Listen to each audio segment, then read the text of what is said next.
ബഹുമാന്യനായ പ്രതിപക്ഷ നേതാവ്, ഇവിടെ കൂടിയിട്ടുള്ള മറ്റു സഹപ്രവർത്തകന്മാരായ നേതാക്കന്മാർ, സഹോദരി സഹോദരന്മാർ, നാട്ടുകാർ, വളരെ ധാർമ്മിക രോഷത്തോടു കൂടിയാണ് നമ്മളെല്ലാവരും ഇവിടെ സന്നിഹിതരായിരിക്കുന്നത്. വിവിധ സമയങ്ങളിലാണ് നമുക്ക് ഇത്തരം സമര പരിപാടികൾ സംഘടിപ്പിക്കേണ്ടി വന്നിട്ടുള്ളത്. എപ്പോഴും ഈ ആക്രമണം തുടരുക. CPM-ന്റെ കേന്ദ്രങ്ങളിൽ നമ്മളൊരു ജനാധിപത്യപരമായി ഒരു വെല്ലുവിളി ഉയർത്തിയാൽ അപ്പോൾ ഒന്നുകിൽ ചാണകം, അല്ലെങ്കിൽ മൂത്രം, അല്ലെങ്കിൽ നായ്ക്കറിനപ്പൊടി, ഇത് ചരിത്രത്തിൻ്റെ ഭാഗമായി മാറിയിരിക്കും. കല്ലും മുളക് പൊടിയും അതുപോലുള്ള ബോംബും ആയുധങ്ങളും CPM-ന്റെ രീതികൾ അങ്ങനെ പോകും. പക്ഷേ ഞാനൊരു കാര്യം ഉറപ്പിച്ച് പറയാം, ഈ തവണ ബേപ്പൂരായാലും എലത്തൂരായാലും അത്ര എളുപ്പം നീന്തിക്കടക്കാൻ അവർക്ക് പറ്റുകയില്ല. അതാണ് ഈ അഭിഷേകങ്ങളൊക്കെ. ആ അഭിഷേകങ്ങൾ കൊണ്ടൊന്നും UDF പകരാൻ പോകുന്നില്ല.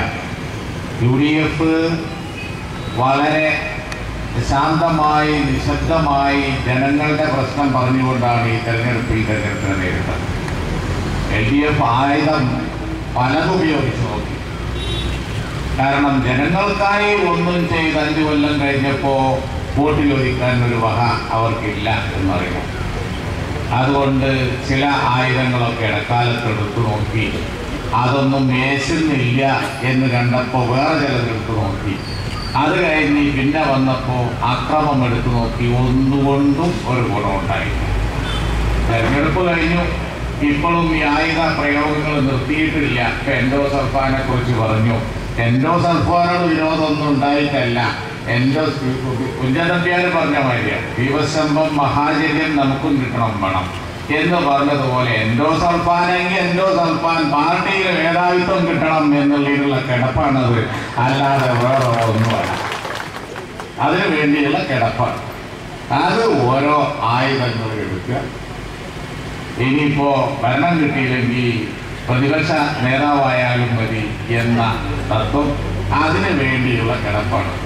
അല്ലാതെ എൻഡോസൾഫാൻ ബംഗോളിനെ ചോദിച്ചിട്ടുണ്ടോ, ത്രിപുരയിലെ ചോദിച്ചിട്ടുണ്ടോ? നമുക്ക് ബഹുമാനപ്പെട്ട പ്രതിപക്ഷ നേതാവിനോട് എനിക്ക് പറയാനുള്ളത്, നമ്മൾ അധികാരത്തിൽ വന്നാൽ ഈ എൻഡോസൾഫാനെ നാട് കടത്തണം. നമുക്ക് അതിന് ഫലപ്രദമായി വളരണം. ഇവര് സമയം വരുമ്പോൾ, അതായത് തങ്ങൾക്ക് ആവശ്യം വരുമ്പോൾ ജനകീയ പ്രശ്നങ്ങൾ എടുത്തു പറ്റിയ സമര പരിപാടികൾ അത് സംഘടിപ്പിക്കും. നാട്ടുകാരോട് യാതൊരു ആത്മാർത്ഥതയില്ല. തനിക്ക് ആവശ്യം വരുമ്പോൾ അതാണ് ഈ സ്വന്തം ഇവരുടെ അനുയായികൾക്ക് മനസ്സിലാവുന്നത്. നമ്മളെന്താ ചെയ്യുക? ഇത്രയും മനസ്സിലാവാത്ത ഒരു അനുയായികളും ആളുകളും ഉണ്ടോ? പാർട്ടി തടവിലാണ്, അവർക്ക് തീരെ മനസ്സിലാക്കുന്നത്.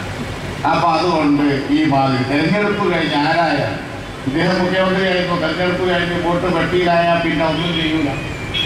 പിന്നെ വല്ല പുതുപ്പള്ളിയിലൊക്കെ പോയി ഇരിക്കാന്നല്ലാതെ തിരുവനന്തപുരത്ത് കിടക്കലാണ്.